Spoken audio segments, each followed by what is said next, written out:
What up, guys? Jason Guyman here with Mr. Nick, Mr. the guy that I always talk about a lot. And when I mean a lot, usually this is the Illinois power washing on here. He started out as Central Illinois firefighter. It was back in March, right around good old COVID time.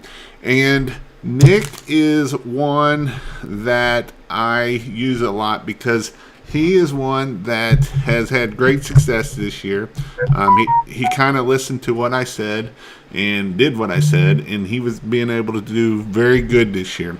And so, with that said, with that said, well, I don't care who you are. So with that said, I'm excited to have Nick on. Now, Nick has a great story. He made good money, got hit by a truck, and so I'm sure we'll go over all of that. But first off, Nick, tell me a little bit about yourself and your family and that kind of stuff. Well, I'm Nick. Nick Syke. Uh,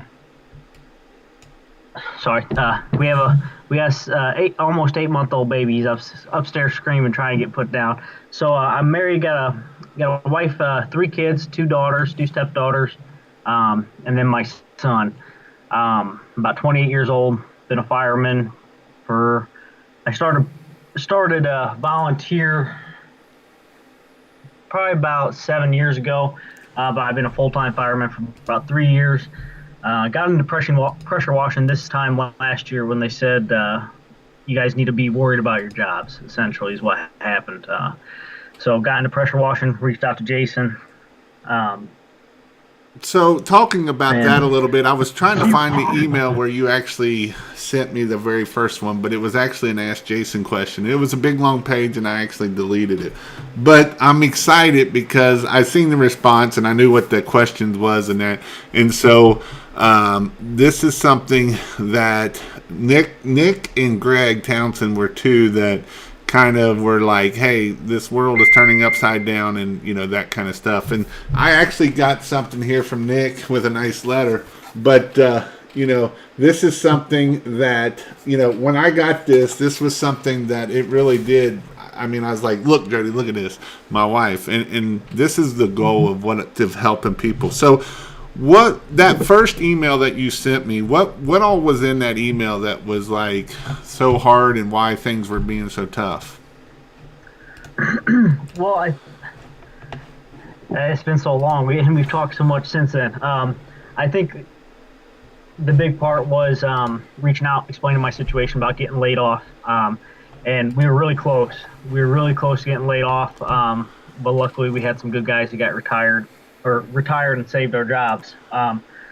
But I think that was the most of it. For the It was most part. pretty much, I'm getting ready to be let go from the fire department, or there's a good chance. And I got 2 kids, just got married, and the world's coming to an end. We got lots of bills, and we don't know what to do. And so I basically talked to Nick, okay, let's figure this thing out. So what were some things that figuring out were the hardest part of the journey? Um, I guess I would say one, having confidence in myself and my pricing right off the bat was a big one. One thing I really learned was, implementing a minimum. That was one mistake I made off the bat. Right off the bat, I did not have that minimum in place, and I had a phone call from somebody, and they asked me, well, I need this job done tomorrow, or I need this job done, how much would it cost? And I called them, it was like a $600 job. I'm like, okay, well, I need it done in the next, I think, like 3 days is what they said. Well, I had three. I remember I had like a hundred or a $200 job, $150 job, and then that I think the third day my afternoon was taken up with like an $80 brick wash on this little tiny, or this decent size retaining wall, and it just really put into perspective. If I don't have that minimum, and I've got real estate on my schedule taken up, that's a problem. And so when you first started out, what all equipment did you have? Did you have like this big $10,000, $20,000 rig, or what? No, so again, when I got started, I actually, the first thing that really opened my eyes into pressure washing was probably about 6 months before emailed you. I was pressure washing my own house. I went and got a 2.4 gallon, uh, drag around pressure washer from Lowe's. I'm like, oh, this is fun, and had no idea what the hell I was doing. I had no idea what soft washing was. So I'm cleaning my own house with pressure, and I actually washed my house 3 times because I kept screwing the damn thing up. That's what I started with, and I did my first job. The first job I did was a deck wash, and it took me 8 hours to do it, and that was another one. I charged $250 for this 8 hour job. I was ecstatic, like, man, I made $250 in 8 hours. Well, that ain't, that's one of my smaller jobs, and again, a learning curve there. So all my equipment was from Lowe's. I had that extension pole from Lowe's that cost $90, and then I had that little silver 15-inch surface cleaner from Lowe's, and I just thought it was the greatest thing. Well, that ain't got nothing on what we're set up with now. So Mr. Greg Townsend put my man Nick is on here. So Mr. Greg is a great guy too. I think you two were kind of challenging each other through this summer, which is a good thing, And but so you had the basic equipment and that kind of stuff. You learned how to start pressure washing, and then you called me and you're like, Jason, I don't know what to do. I'm booked out, 2-3 weeks, and I'm working weekends, and I'm killing myself, and I'm burnt out. And what was the thing that I told you to do at that point? Raise my prices. And what happened when you raised your prices? Did you just dry up and everything went away? Honestly, if anything, I started closing more, because the one thing I really learned was, when we say that's not my customer, or the people we want that are our customers, they don't want the cheap guy. I will attest to that all day long. They don't want the cheap guy. So when I raised my prices, the customers I wanted started coming in by the handfuls. And so by that happening, and you started getting more jobs and more money coming in, what did that allow you to do? Did that mean you had to work more, or did you get to work less and make more? Well, weekends went away, and then the one weekend I decided to go do quotes is when I ended up getting hit by that dang truck. So, that it definitely is one of those. It's one of those things where you can dollars washing 500 houses, or the guy who washes $1,000, or the other guy can make $100,000 washing 1,000 houses. Well, I want to be the guy washing 500 houses for that kind of money. So, yeah, and so that's a good point of, we need to just sit there, and we don't have to do a lot of work to be able to make the kind of money we want to make. And so by doing this, what did this allow you to do? Did this give you any time freedom or financial freedom? Well, so I don't know if you can see over my shoulder. That over my shoulder, we had a fireplace when we moved in. Long story short, we did the inspection. The homeowners inspections do not include fireplaces. Well, I went to start that and found out that we needed a whole new liner, which is about $4,500 to get fixed. We owed about $21,000 on our van. We had to replace our driveway, which was going to be about 10 grand. And all of that we paid, either it was a tax write-off or everything. So this allowed us to, all the stuff that started adding up, that shoot, we need to fix this, or we need to pay this off, or we're in debt on this. I don't have any debt other than my house. I'm completely debt free. And how's that feel? Pretty dang good. How'd that help the marriage? Did that help the marriage out at all, or anything like that? I mean, so I've been married for about coming up on 3 years now. So we're still in that early bird stage. So we weren't really having issues there. But when we started, when they told us you're going to lose your job, yeah, it definitely stressed out the household.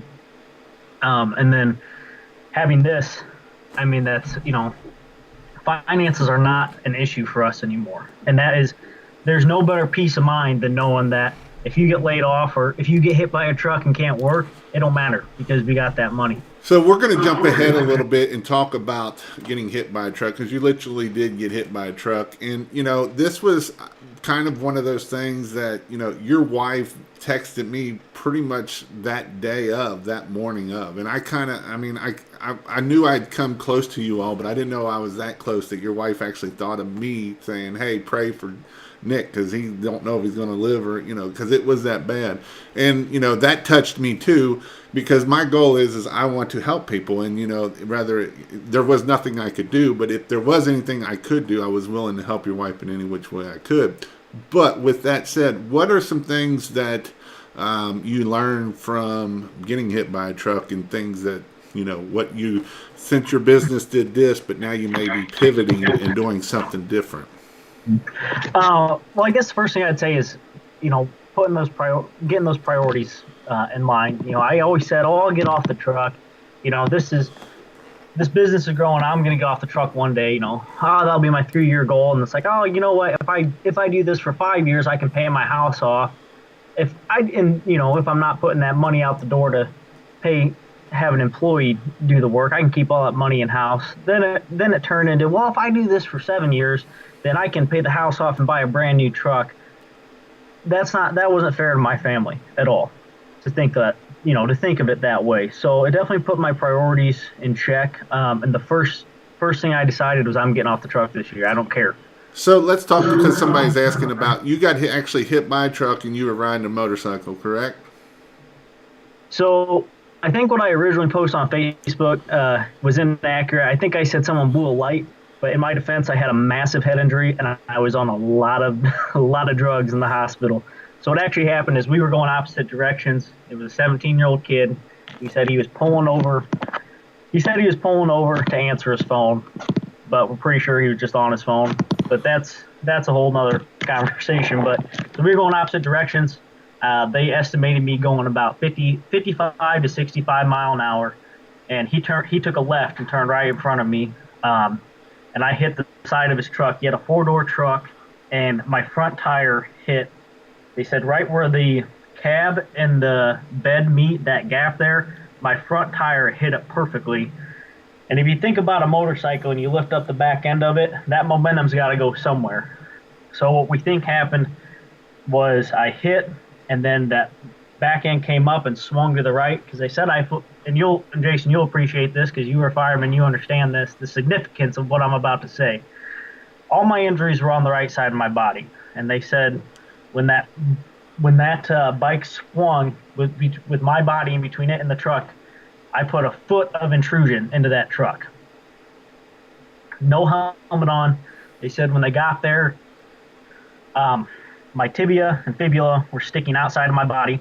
And I'll show you my scar here. This is kind of, well, that's where the bones came out.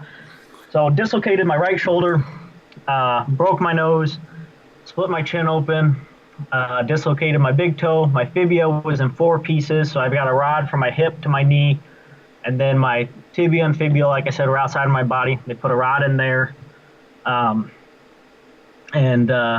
yeah, it's been a hell of an adventure, I'll tell you that.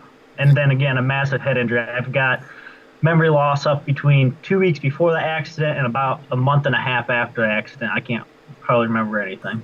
Really? So you did have a helmet on originally, right? Or was you riding with no helmet?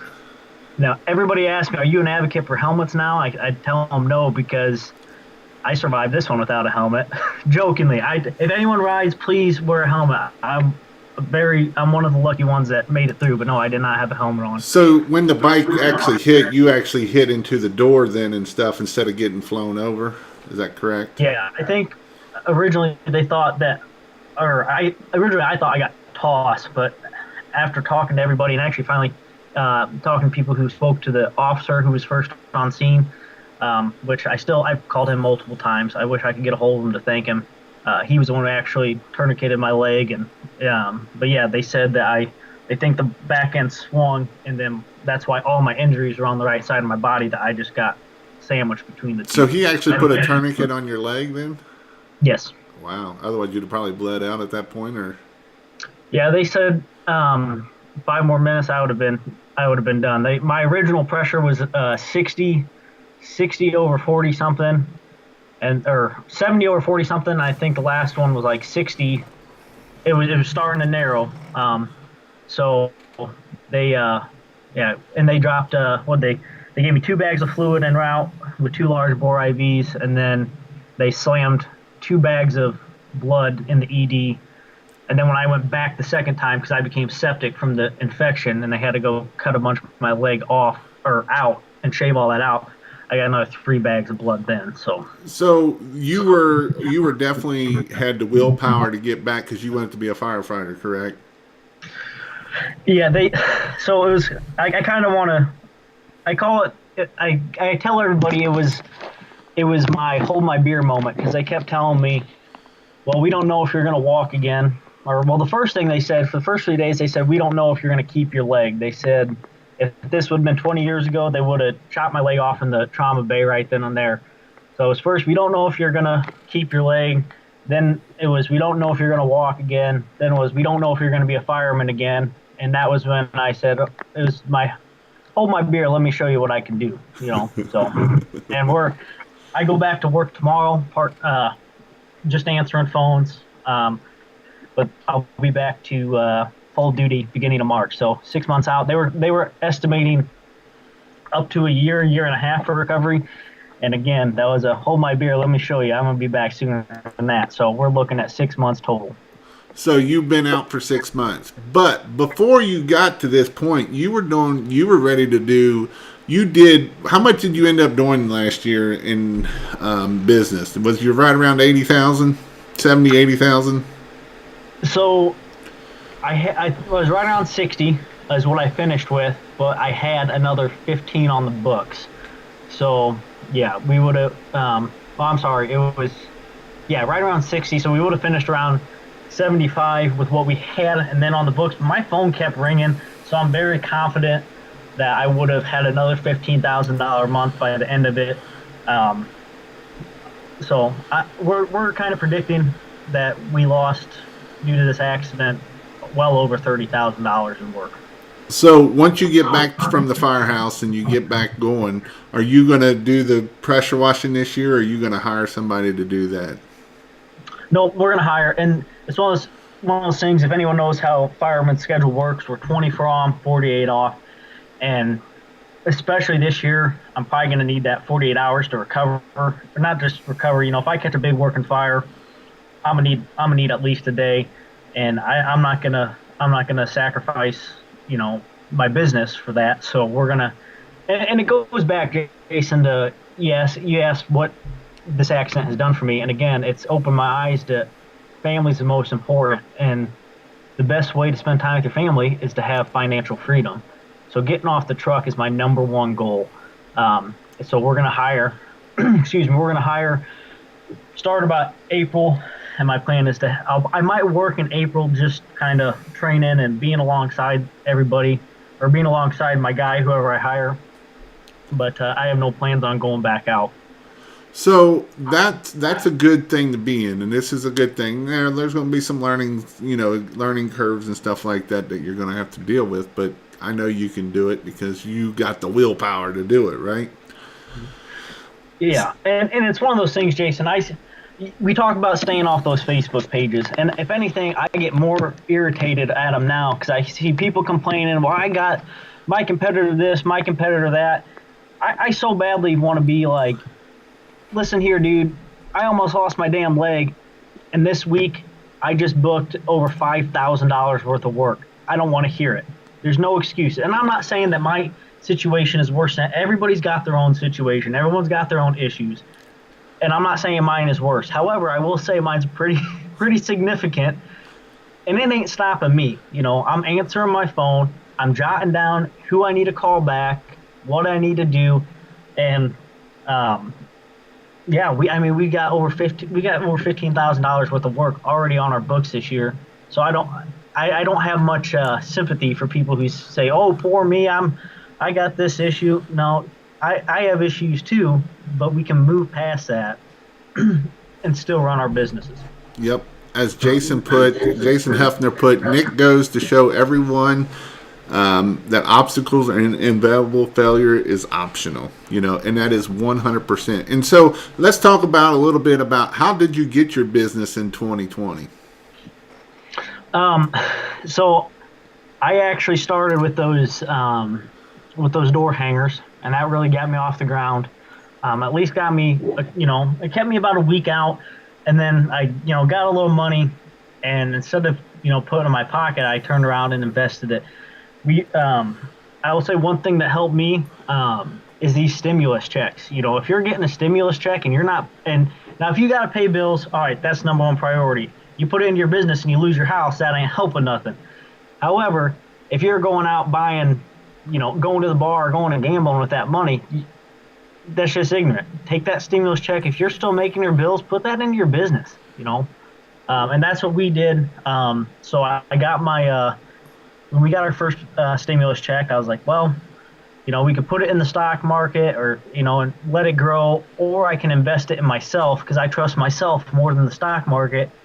And, and trusting your program, it just took off. And we did all that work. Everybody wants to talk about machines. Okay, what's better, 4-gallon or 8-gallon? It doesn't matter if you don't got any freaking work. I did almost 80,000, or with what I had scheduled and what we did, I did almost $80,000 with a 4-gallon machine. So, but that's what we do. We invested it into into ourselves, and but it's no fun it's not arguing about what's better, 4-gallon versus 8-gallon. That fills our little giddy up even better than worrying about putting it into our own business. Yeah, right. So you were saying you did door hangers. What else did you do to get customers? Because you put out a lot of signs, did you not? I did. So I'm just lucky. I'm in an area where I've still got probably half a dozen signs out in the city right now. They don't pull them. I don't have any competitors out here that are jerks pulling my signs.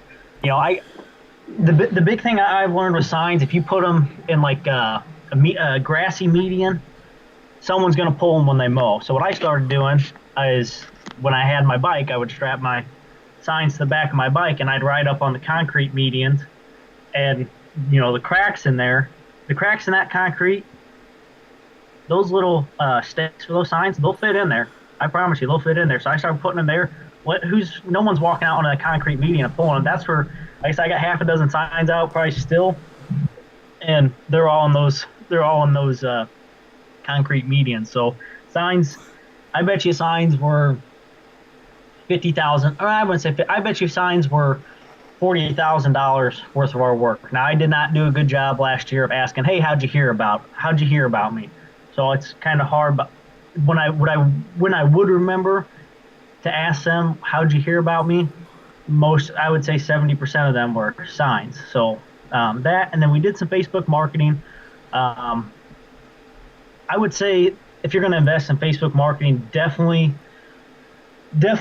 adjust who you're targeting. Don't just get on there, and put, all right, I'm going to throw $30 into this and then expect anything. You need to target people. Me personally, I target anyone, but 27 and older, and sometimes I'll target people 27 and women. Yeah, good point.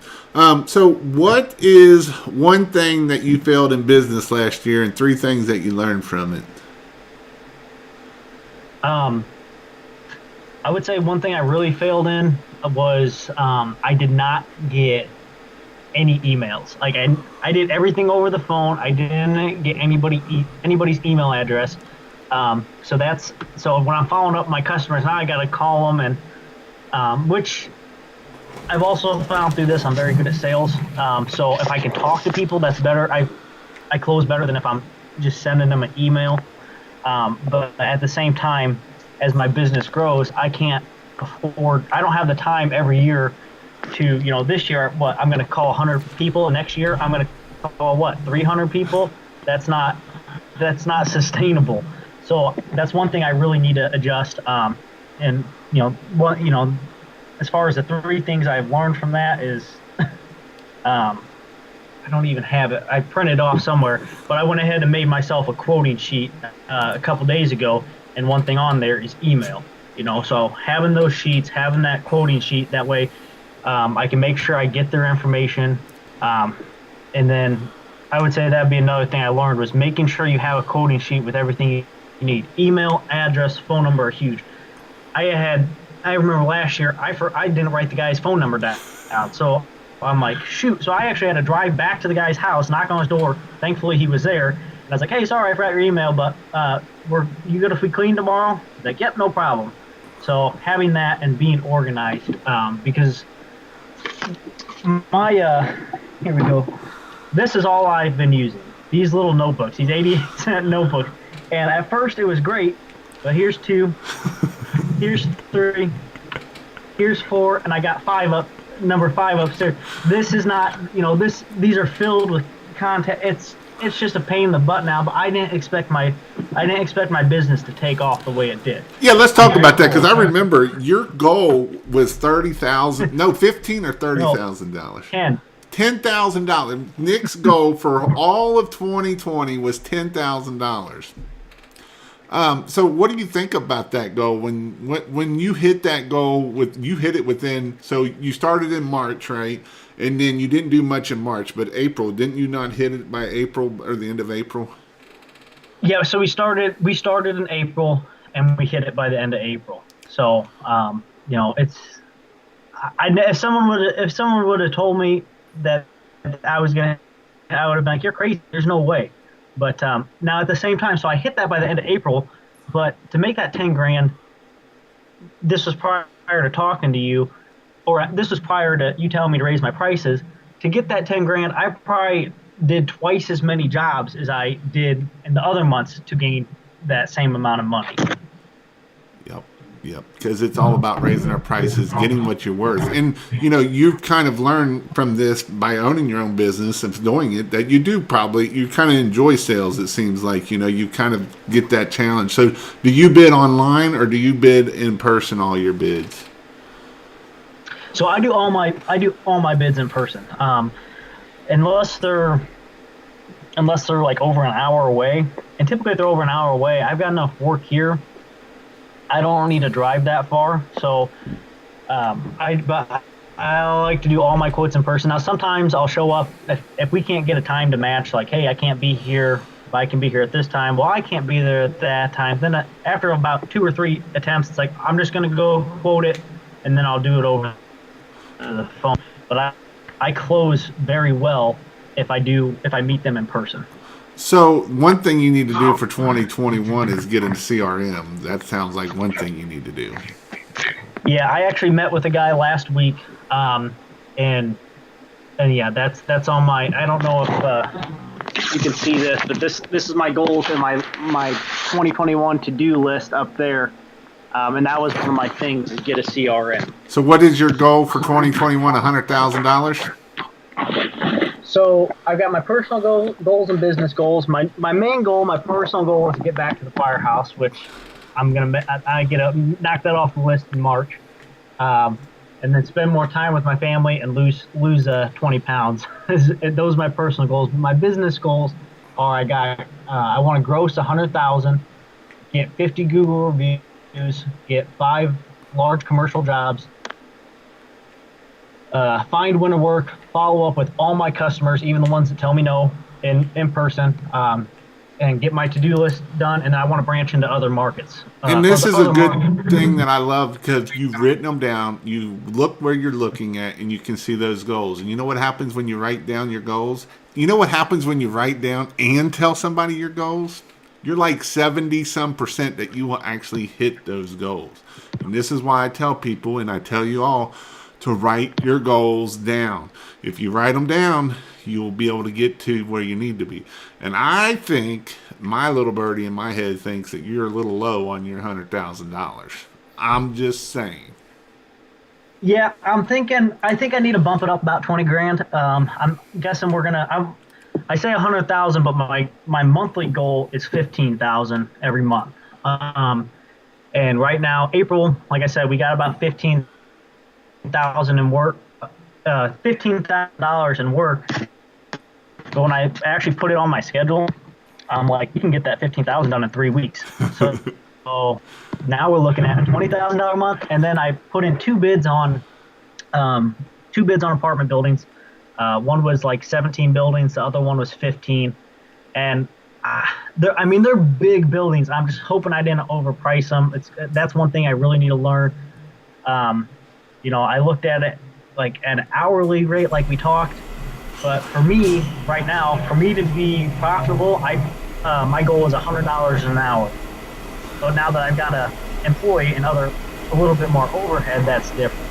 Yeah, you need to be about $300 an hour when you're bidding that stuff. Well, once I Siamese those two machines together, I think I'll be able to really cut my time down. If I'm cutting my time down, then I need an hour. Right. So, self-limiting beliefs and disbelief doubts. How do you deal with that, or did you have any, or what was one of your self-limiting beliefs that you might have had?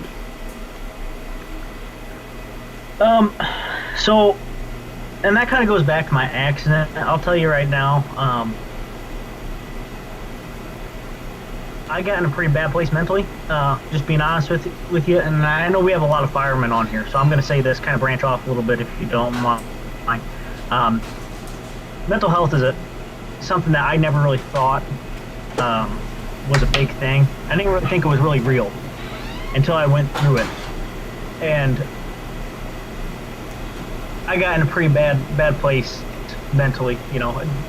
This right here was my biggest hurdle through this experience.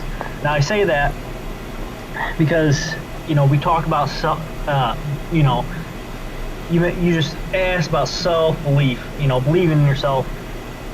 I went to my physical therapist for the first time. When I first went to my physical therapist, I asked her, I said, do you think I'll be a fireman again? And she said, yeah, I do. And even my orthopedic physical therapist told me that, and I didn't believe her. And I had so much doubt in myself, and to the point where I had a lot of thoughts going through my head that should not have been, should not have been there. But finally I just said, these are my goals. My goal is to get back to the firehouse, and damn it, I don't care what happens, I'm gonna do it. And it's all about mindset. You get that positive mindset. You say that I'm gonna make $100,000 this year. Well, if you truly believe that, and you believe, maybe you don't believe it, but if you believe in yourself, damn it, you're gonna blow that out of the water. And just like I said, I'm gonna be a fireman again in a year. And when I got that in my head, I was off my walker on crutches. 2 weeks later, I was down to one crutch. A week after that, I was down to a cane. And about a month after that, I haven't been using anything. And it's because I said up here, I don't care what anybody said. Damn it, I'm gonna do it. Oh, who didn't believe me? Again, hold my beer like I did. So it's one of those things. It's all about mindset. You have to have. If you don't believe in yourself, no one else is going to. Your crews aren't going to believe in you. If you get to a job and you're like, man, I don't know if I can do this job, your customers are going to read through you. So you have to believe in yourself. Have that positive mindset, and that positive mindset it does amazing things. It's like I've said that a time or two or 10 or 20 times, because it is true 100%. Even you talked about it on the part of the job of doing the job, the mindset of even selling the job before you get there. If you think, oh, this ain't my customer before you even get there, well, guess what? It's probably not going to be your customer, because you just gave up on your own self before you even get there. And so mindset is 100%. That is one thing. And, talking about the mental health side of things, because like you said, we do have a lot of firefighters on here. Guys, if you have any issues at all, reach out to somebody. Reach out to, if they're in the group, there's some firemen in here. If you need to reach out to me, mental health is definitely something that is huge. you don't have to fight it alone. I have a good friend that he had to go across the river to Cincinnati to deal with it, from water rescue, and so this is something that you have to deal with. But I guess my mic is picking up everything because it's being stupid again. But again, this is something that you have to deal with, and deal with it in a way of being good, and not, at the end of the day, this is what I always tell people. When you get off of a bad run, tell somebody, talk about it. Don't ever hold that in there, because it will literally eat you alive. I've been on several bad runs. I've seen a lot of dead people, and mangled people. When I've had my share of motorcycle wrecks, and most of them, they didn't turn out as well. They're on the other side at this point. Talk to people.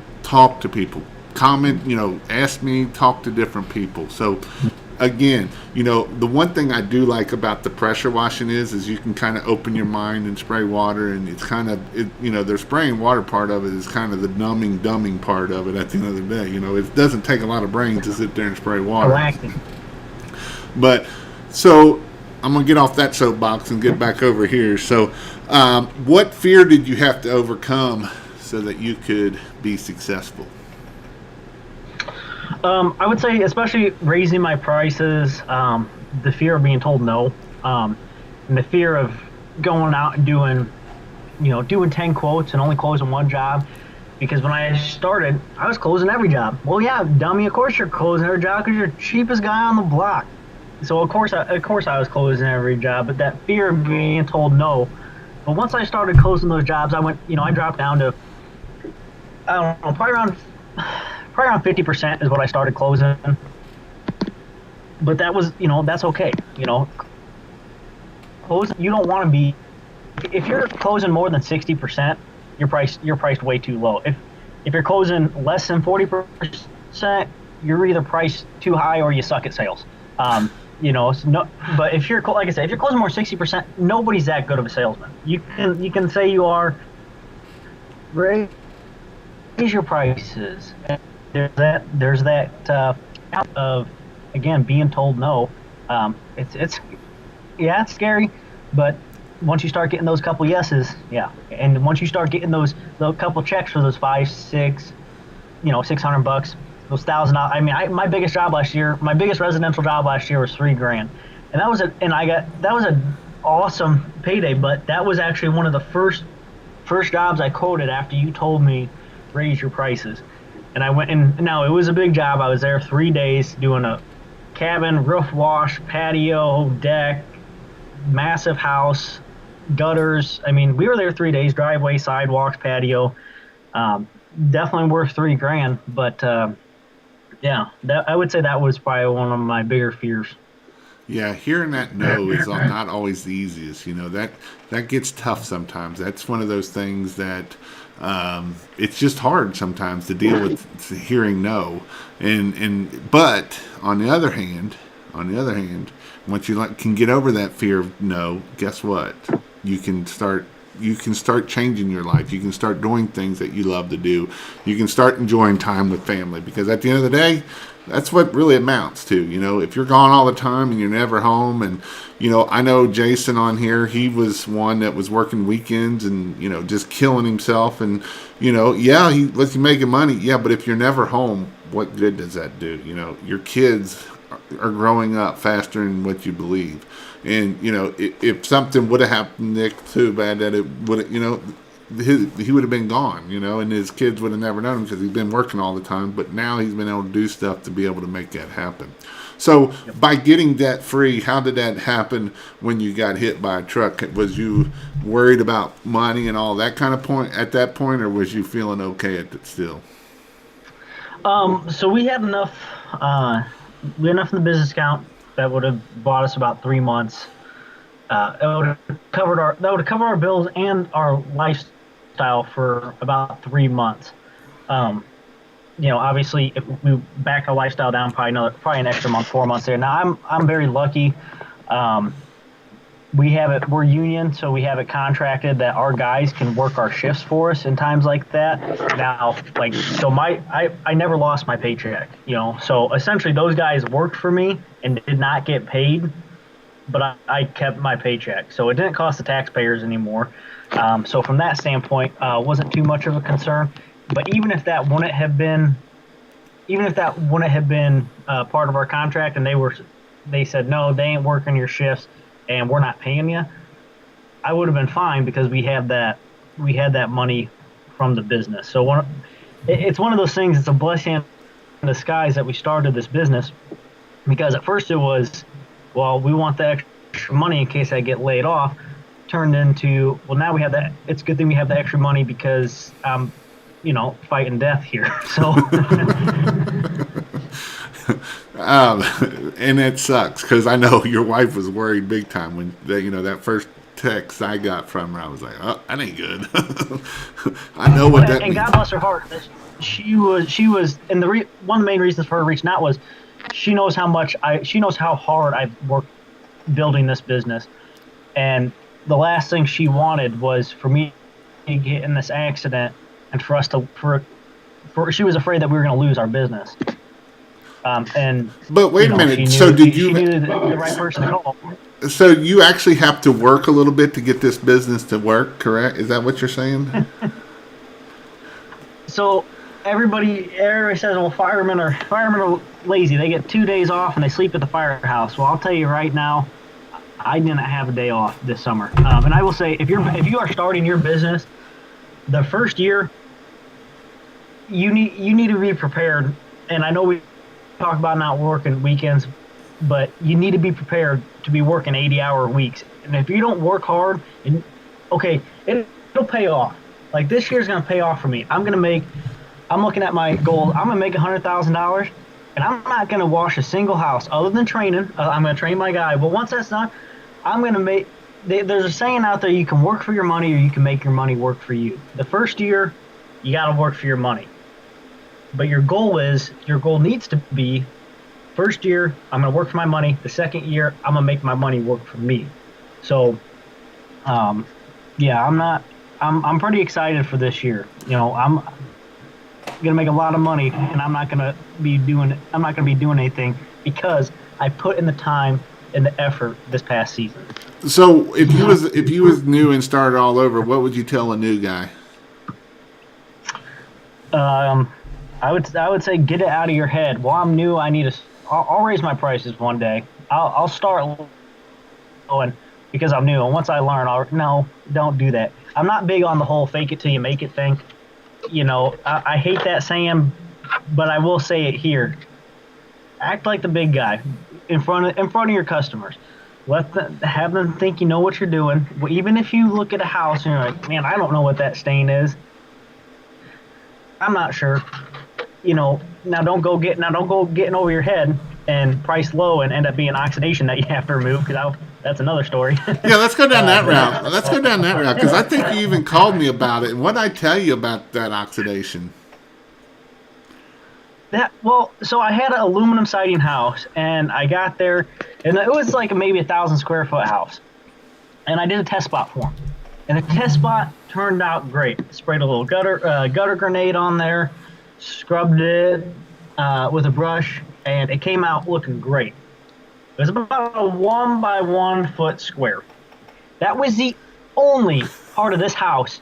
I just had the worst luck that day. On the spot of the house I decided to do that test spot, that I did that 1 foot. The rest of it, no. I mean, it was, what is it, Cleanse All BC? Is that what they, yeah. I bought that. That didn't touch it. So then. But wait a minute. I thought you watched a video of somebody doing it and it just came off like butter, is what you told me. Yeah, but that was not aluminum siding. and I'll never forget this job, because I had, my wife was scheduled to be induced the next day. And I'm like, I have to get this job done today. And so I'm getting on, first thing in the morning, I'm on the phone calling my fire buddies, like, hey, I need help. Get over here. Going to Lowe's, getting 2 more brushes. Luckily, I had two awesome guys that showed up and worked their butts off for me. But I charge on this 1,000 square foot house, I charged $1,000 to do oxidation removal, and I thought I was gonna I thought it was gonna be easy, super easy day. No, we removed half the paint from that house, and I'm lucky I didn't get sued. Now I did. So, and that was another thing. I had my pregnant wife type up this this thing that the customer signed that said they will not, the release of liability, that said they won't sue me because we did one side of the house, and I brought the customer out. I'm like, I told you we might remove some paint, but we removed a lot more paint than what that little spot was that we showed you when we did our little test spot. So she was like, all right, we have to paint the house anyways, so let's get this oxidation off there. And it was awful. One of their porch lights, we were scrubbing neck like a foot away from it. The porch light fell off, and now it was the worst day of my business. Hands down, the worst day of my business. But big learning lesson. And I think it was like 90 degrees that day, wasn't it? Oh yeah, it was. Yeah, it was right in the middle of summertime. Oh, it was absolutely awful. I remember him calling me and he's like, Jason, what do I do? I'm like, you're screwed at this point. Well, and if you get in a situation like that, I will definitely say don't continue. And if you do continue, have the customer sign something. And even if it's like, I don't even know if what my customer signed would hold up in court, but if they signed it, they're thinking that it is. And that it would take a lot for me if I was in their position to advance forward with that. But definitely, if you're in that situation, stop and have them sign a release liability form. Don't go getting yourself, or just don't bid those stupid jobs. There's so much easier way to make money that I see all the time on these pages. Well, oxidation removal, screw oxidation removal, okay? All right. And if you're gonna do it, price high. That $1,000 by the time I paid it. Well, and it goes back to what I've said, find your customer, find your niche, and go with it. Quit offering everything from, every little thing, every little nuance at this little group or this little video I've watched, and that I can add more money to my business. Because at that point, we're not focusing on our business. We're just shooting out there with our scope wide open, and we're not focusing. But when we can focus on house washing, roof cleaning, we do really good at that in driveway. That's how Wes made $1 million. He focused on driveways. He cleaned driveways, nothing else for a whole year. Then he went to the houses. He cleaned houses for a whole year. Then he went to window cleaning. Then he went to roof cleaning. Could he have done it all? Yes, he could have did it all. But you know where he's at now? He did $1 million in 2020 because he stayed focused, learned all the processes, get it down. When we try to do this and that and this, and I know because I tried to do deck staining. Guess what I learned? I didn't like it. I don't want to do it. I quit doing it. And you know what's crazy about deck staining? I had people paying me $8, $10 a square foot for it, and I didn't want to do it. So you know what? I quit doing it, and I got focused. And when you get laser focused, we can hit our goals of way higher than what you would ever think. But when we go down rabbit trails of, well, this guy over here says I can do dumpster pad cleaning, and I'm going to go find all these routes, and I'm going to go find this new Nance and this new Nance. Focus, guys. Focus. Because here at the end of the day, that's great if you want to try to do dumpster pad cleaning. But that means you got to be able to go find commercial clients. How are you finding those commercial clients? They're not going to come on a yard sign. You're going to have to go figure out how to get that kind of stuff. So if we can stay focused on, and I'm not saying that there's not money in it, but quit trying to go everywhere and do all this stuff and not focus on what's going to make money and keep us. Because at the end of the day, when we go down rabbit trails, we don't know what our cost is. We're shooting. We're just shooting. And at the end of the day, what you've made $60,000 in there, and you had almost $80,000 booked if you didn't get hit by a truck. And what was most of those jobs at the end of the day? Just I'd say house washes, decks, and driveways, and packages. I'll sound like Jason here. Packages. That's most of my jobs, and most the money that came from that were packages. It doesn't. When you show up, like yesterday, I booked another $1,000 job yesterday. I showed up for a house wash. I showed up, saw the house needed washed, the garage needed washed, the roof on the garage, real tiny garage, but the roof needed washed, the sidewalks needed washed, and there was rust that needed done. Why turn that $400 house wash into a $1,000 job? They didn't ask for it, but I always provide it anyways.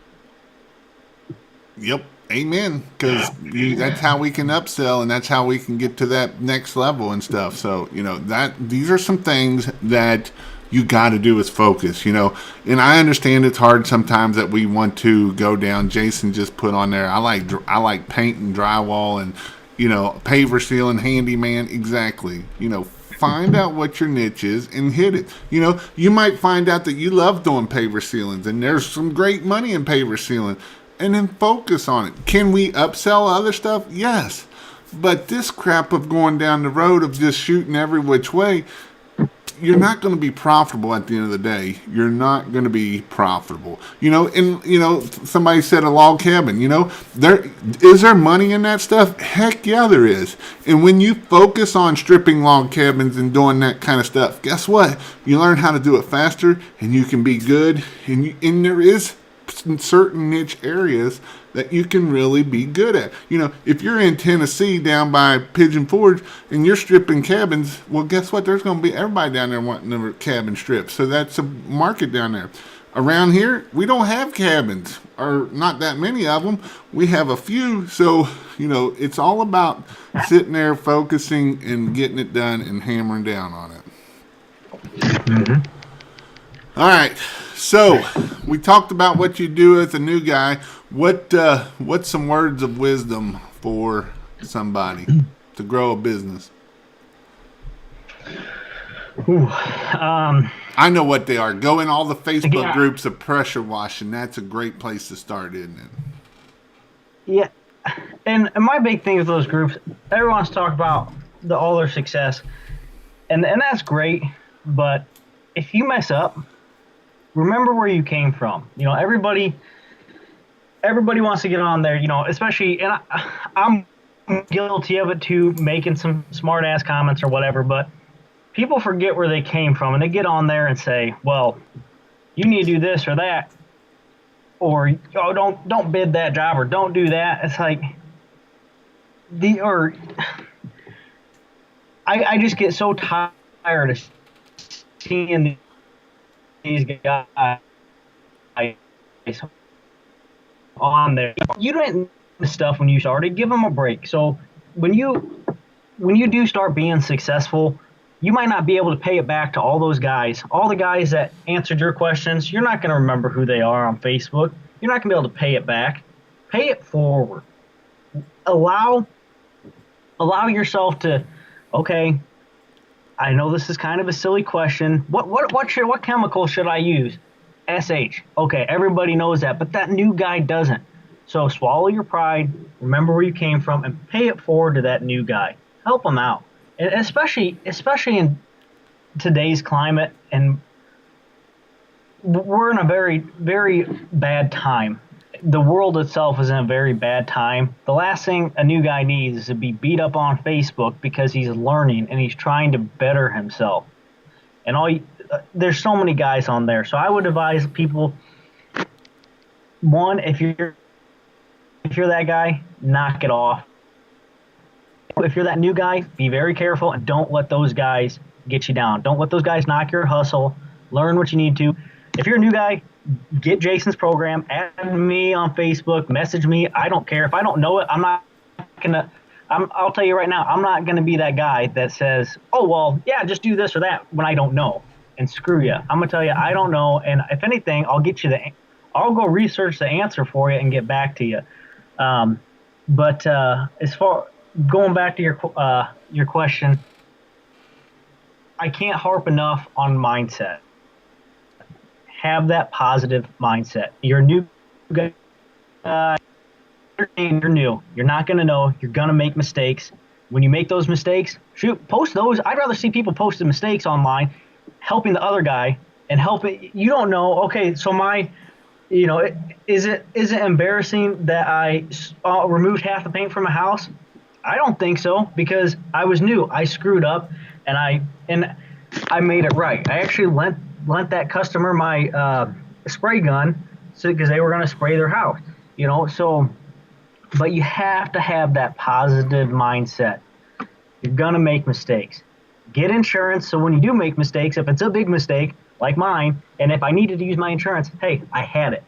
But you have to have that positive mindset because, again, going back to like my injury, they told me, oh, we don't know if you walk again. Well, I'm telling you, in my head, I said, Nick, you're going to be a fireman again. I don't care what happens. Same thing with my business. This business is going to succeed. You think my wife wanted to invest or wanted to pull a couple grand out of our savings, wanted to utilize that stimulus check for this?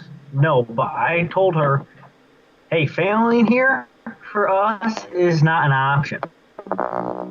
Failing is not an option. You have to, the option here is success, and you're going to do whatever it takes to succeed. And once you get that in your head, you won't believe what's going to happen. You won't believe the outcome of your business. Promise you that. Mindset, I agree 100%. Mindset is what will make or break your business at the end of the day. All right, Nick. Well, I appreciate you coming on here. I thank you for coming on. I hope everybody learned something. Nick is one I talk about a lot because he did have a lot of success this year and he got to where he needed to be. And, financial freedom is a great thing at the end of the day. It isn't the beat all everything, but financial freedom is like a weight lifted off of you. You can go do things, you can do different things, you can put more money in marketing, and you can be able to do stuff with your kids, be able to do things with your family, that you would have never done before. And that is very important, them are memories that you will never be able to get back, or you never be able to take away from you by being able to do that kind of stuff. So thanks for coming on, and I appreciate it, and hang on, and I'm going to shut this off.